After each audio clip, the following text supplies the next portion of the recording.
Welcome to the pastor and the grandmammy. Hello, pastor. How you tonight?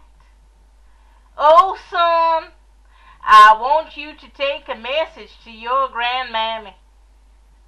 Oh, pastor, what do you want me to tell grandmammy tonight? You tell grandmammy that we need some greenbacks, some money in that iron bucket. She's constantly trying to put her children in there, but we can't spend children round here. We can only spend money. Oh, pastor. Well, run along and tell your grandmammy about the iron bucket tonight. Grandmammy, the pastor says to give you a message. Hold on, child. I'm just putting my powder on. Then I'll be up in a jiffy. Grandmammy, the pastor don't want to see your face tonight. He says that you've got too many children, like everybody else around here, and he needs greenbacks in his iron bucket.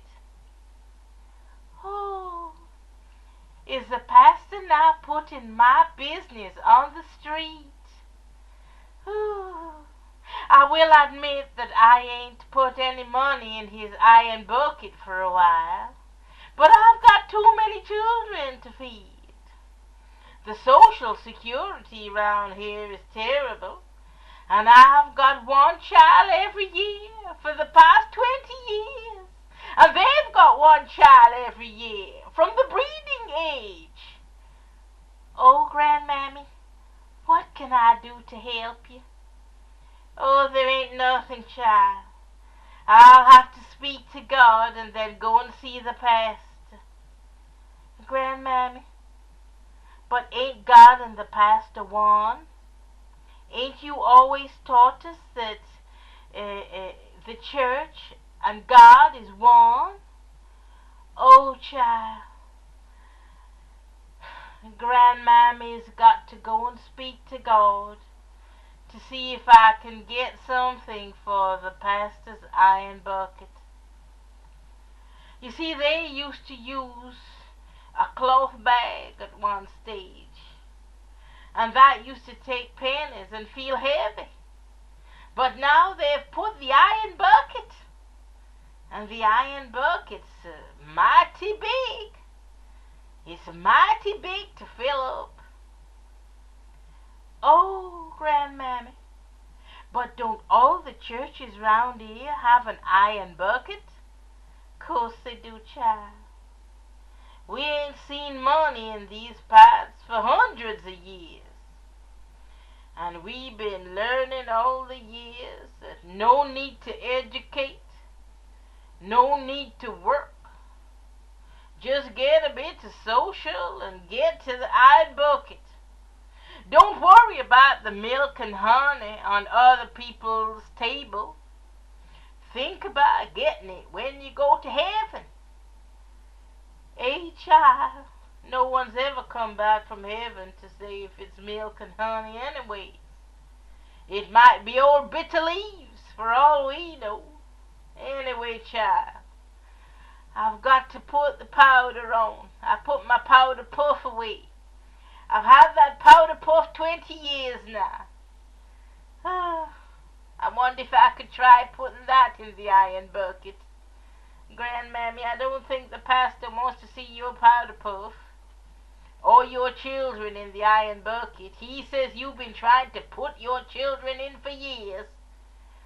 Well, if the pastor could find a job for them children, they could fill the iron bucket. Then we'd get to heaven quicker. Oh, grandmammy, what are we going to do? I don't know, child. Just tell the pastor I'll be there in a jiffy. Are you sure you're going to the pastor's door, grandmammy? Oh, sure, child. I've been going to the pastor's back door for years. Okay, grandmammy. I'll go and take the message now.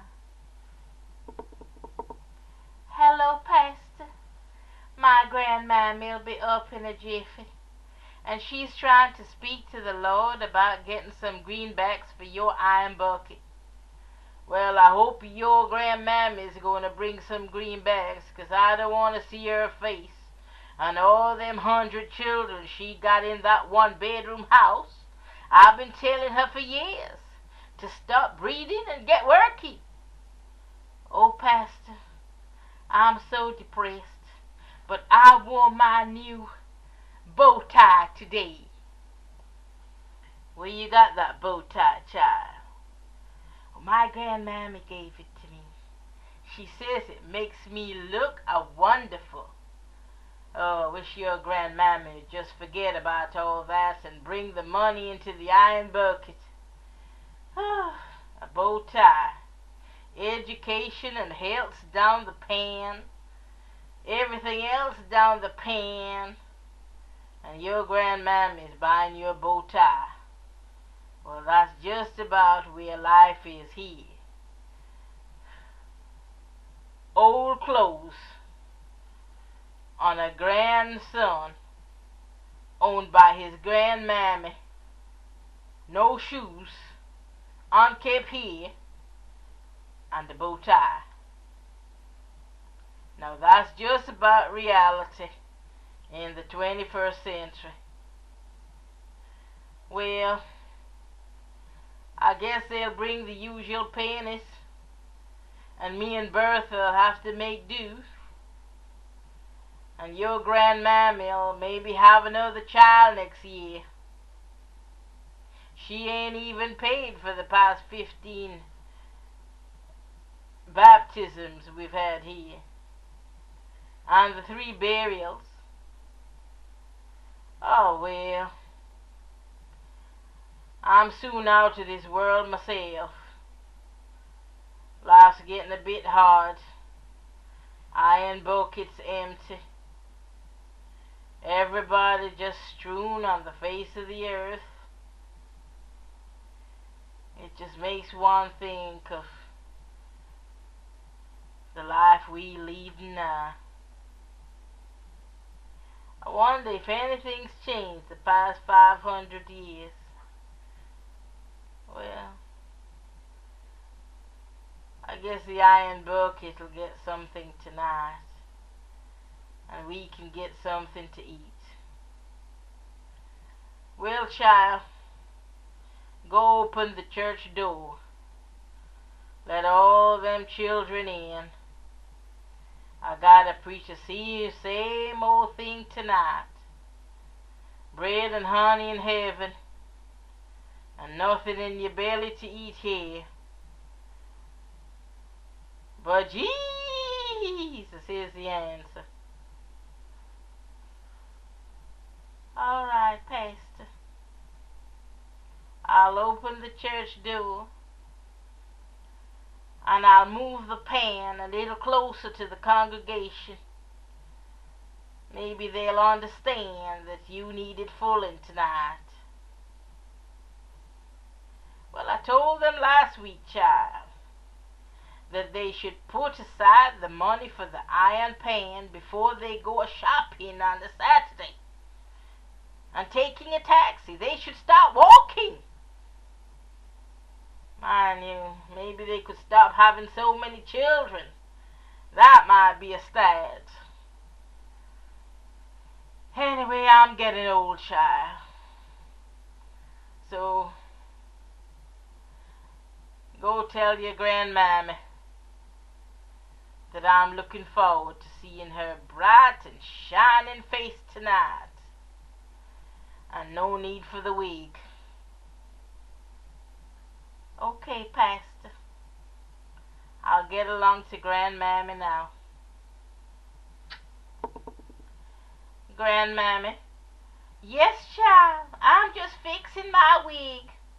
The pastor says you don't need to wear the wig tonight, Grandmammy. Oh, well, I ain't washed my hair for weeks, so I've got to cover it up. Okay, Grandmammy. Well, I've put 5 pennies in, so I guess there's no need for you to find money, 'cause he ain't taking children tonight.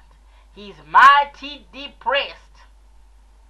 Well, that pastor's always mighty depressed. But he knows how it is round here. It ain't changed for 500 years. All that milk and honey on other people's table, and we just gotta be thinking about getting it in heaven. Well, I hope it's not bitter leaves. Anyway, child, did you open the pastor's door? Yes, Grandmammy. Did you move the iron bucket closer to the congregation? Yes, Grandmammy. Did you make sure that you put out extra hymn sheets? Oh, yes, Grandmammy. Because the pastor's got to preach on heaven tonight, and everybody's got an empty belly. And that's the story of the pastor and the Grandmammy. Now, thanks for listening.